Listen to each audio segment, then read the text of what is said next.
In the peaceful, woodsy town of Keddie, California, nestled in the Sierra Nevada mountains, the spring of 1981 brought with it a nightmare no one in the area would ever forget. The events that transpired in Cabin 28 on April 11 and 12 remain one of America's most haunting unsolved crimes. On the morning of April 12, 1981, Sheila Sharp, a 14-year-old girl, returned home to Cabin 28 after spending the night at a friend's house. What she walked into was a scene straight out of a horror movie. The living room was smeared with blood, and 3 bodies lay lifeless in a display of unimaginable violence. The victims were her mother, Glenna Sue Sharp, her 15-year-old brother John Sharp, and John's friend Dana Wingate, who was just 17. Each had been bound with medical and electrical tape and brutally attacked. Sue had been bludgeoned and stabbed repeatedly, and her throat had been slashed. John and Dana had suffered similar fates, with Dana showing signs of strangulation alongside blunt force trauma. The scene was chaotic, with furniture overturned and blood splattered on the walls, ceiling, and floor. Even more chilling was the realization that one of Sue's daughters, 12-year-old Tina Sharp, was missing. It wasn't clear whether Tina had been abducted or if something worse had happened to her. This detail added an air of mystery that would torment investigators and the Sharp family for decades. In another bizarre twist, 3 younger children, Greg, aged 5, Rick, aged 10, and their friend Justin Smart, aged 12, were found unharmed in a bedroom just feet away from where the murders took place. They claimed to have heard muffled screams during the night but had not seen the killers. The investigation was immediately hampered by a lack of resources and professionalism.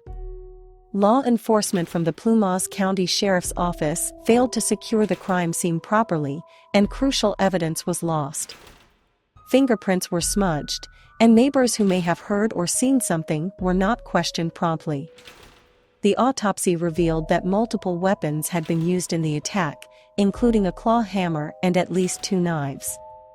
One of the knives was later discovered in a trash bin near the cabin, bent from the force of the assault. A neighbor, Martin Smart, who lived close to the cabin and whose son Justin had been present during the crime, became an early suspect. His wife later claimed that Martin had confessed to her, saying, "I killed Sue because she made me mad." However, despite such claims and suspicious behavior, no charges were filed against him. 3 years later, in 1984, a shocking development emerged. Fragments of Tina Sharp's skull were discovered 29 miles away in a remote wooded area. The remains were identified through dental records, confirming that Tina had been murdered, but no further clues about her death were uncovered. The case spawned numerous theories over the years. Some believed that the murders were a crime of passion, potentially connected to Martin Smart, whose hatred for Sue was well known.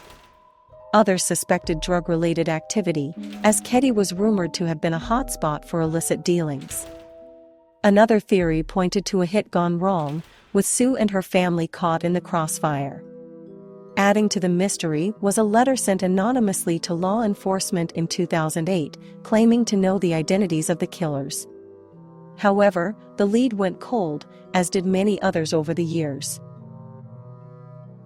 Despite advances in forensic science and new investigators reviewing the case, the true story of what happened in Cabin 28 remains elusive.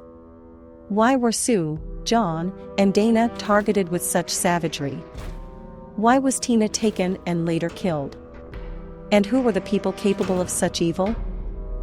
The Keddie cabin murders remain an unsettling mystery, leaving a shadow over the serene mountains of Northern California. Families of the victims continue to seek answers, hoping one day for closure in what has become one of America's most chilling cold cases. If this story gripped you as much as it did me, don't forget to like this video, subscribe to the channel, and hit that notification bell so you don't miss any future tales of true crime. Let me know in the comments what you think happened that night in Cabin 28. Until next time, stay safe and curious.